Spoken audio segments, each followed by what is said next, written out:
ও যুবক, আমি তোমাকে বলবো না তুমি কোনো ইসলামী দল করো, জামাত ইসলাম, চরমোনাই, ইসলামী আন্দোলন। আমি বলবো না তুমি কোনো একটি দল করো।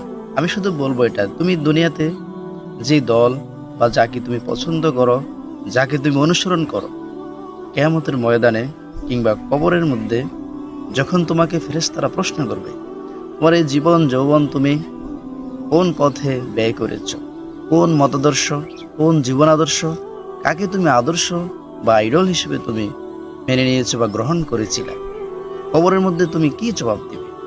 তুমি আজকে তোমার যুবক বয়সে তুমি যাকে আদর্শ হিসেবে গ্রহণ করেছ, সেই সময়টা নিয়ে একটু তুমি ভাবো। মৃত্যুর পরে তুমি কি এই আদর্শবান ব্যক্তিকে কি ফেরেশতাদের সামনে বলতে পারবে বলে আমি তার আদর্শ গ্রহণ করেছি? সেই আদর্শ কি তোমাকে জান্নাতে নিয়ে যাবে? সো এই দুনিয়া যা করো, পরকালের কথা চিন্তা ভাবনা করে করো। এই যৌবন বয়সের অনেক মূল্য। কিয়ামতের ময়দানে আরশের নিচে যৌবনকাল ইবাদতকারী ব্যক্তি, যুবকরাই আরশের নিচে স্থান পাবে।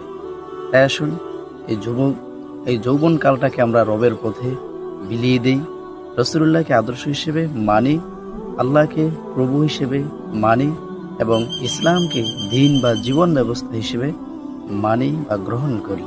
আসসালামু আলাইকুম রহমতুল্লাহ।